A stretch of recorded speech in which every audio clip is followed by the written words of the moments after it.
Hi, this is again Francesca Dalmas from YAL Friuli Venezia Giulia within the FASST project.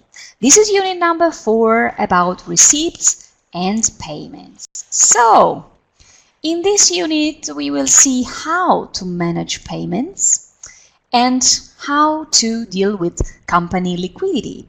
So, if you remember, in the last unit we talked about the need of cash and the fact that the company can use either borrowed sources like third-party capital, or the partners can bring their own cash within the firm, within the company. At the same time, what we hope is that the company can create its own liquidity by working, and this is also useful to carry on the everything that the company needs to do. So here we concentrate a bit more on the topic of company liquidity. So in accounting, liquidity is defined as the ability of a company to meet its financial obligations as they come due. So it means that we need to have enough money to pay everything that comes on our desk on time.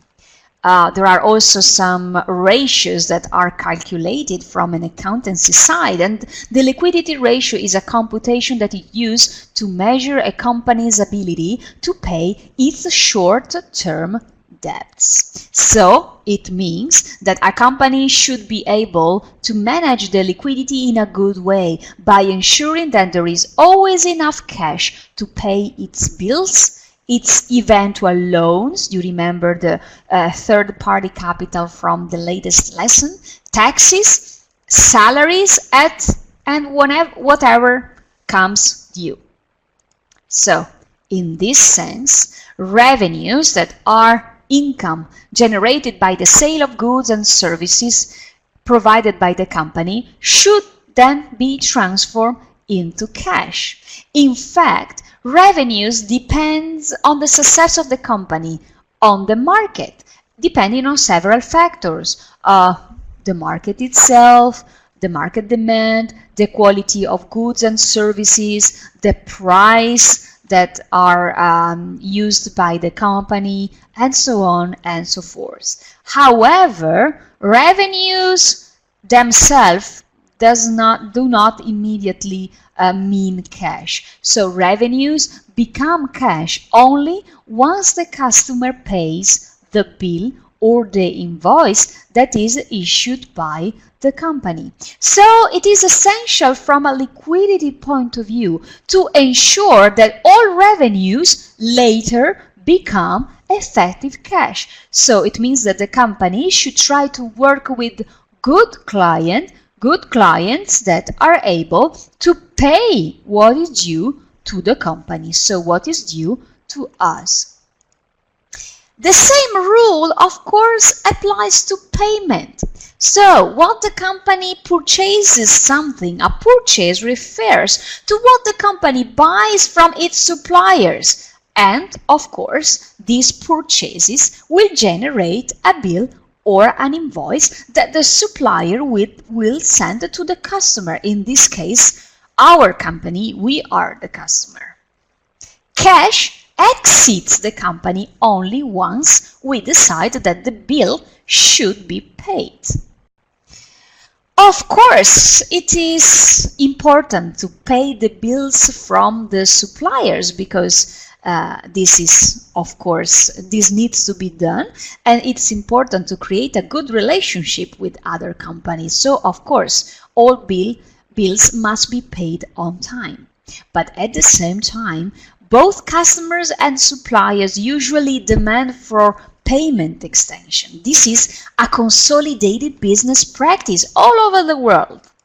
So, we need to evaluate carefully which payment extensions we can grant to our customers, and at the same time, we should try to obtain payment extensions from these suppliers. So, this is important because we need to create a good liquidity condition for our company. If there are some issues, and there might be some issues, then banks offer short-term financial tools to resolve temporary liquidity issues. So this is again part of the third-party capital that we discussed in the previous unit. It is essential to estimate the company's liquidity, especially in the short term.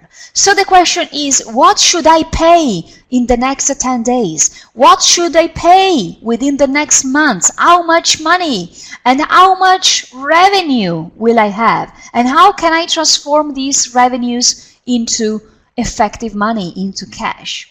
So it is necessary to ensure that clients pay the invoices of the firm to have enough cash to pay the suppliers' bills, the taxes, the workers' salaries, to pay back the part of the loans that are used, and so on and so forth. It is at the same time necessary to be aware of the tools that are offered by banks. And of course, as always, we need to carefully estimate the costs to verify if they are in line with the markets and if there are any better tools that can be used. In this sense, forecasting is the key. So we need to try to see what the future looks like and what we can do to ensure that the company has enough liquidity to pay everything what is due.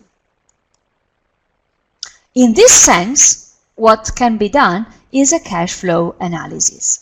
The cash flow analysis concerns the examination of a company's cash inflows, so what comes in the company, and outflows, so money that goes then outside the company during a specific period of time. The study of the cash flow starts with the starting balance and with the starting cash that is already present in the company, and it generates an ending balance after accounting for all inflows, some money that is expected to come into the firm, as well as all the expenses that will be due, and so all the money that will then go outside, so that will need to be repaid.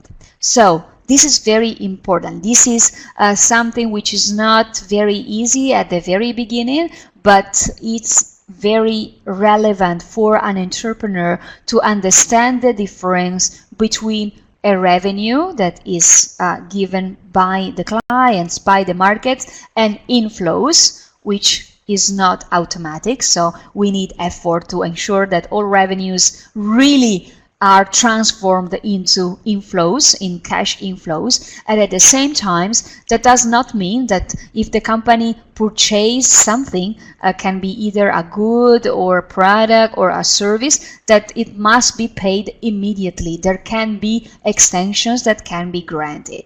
And again, in case the company has some financial issues in a specific time, then there are tools that can be used. But these tools are not for free, so they must be evaluated very, very carefully.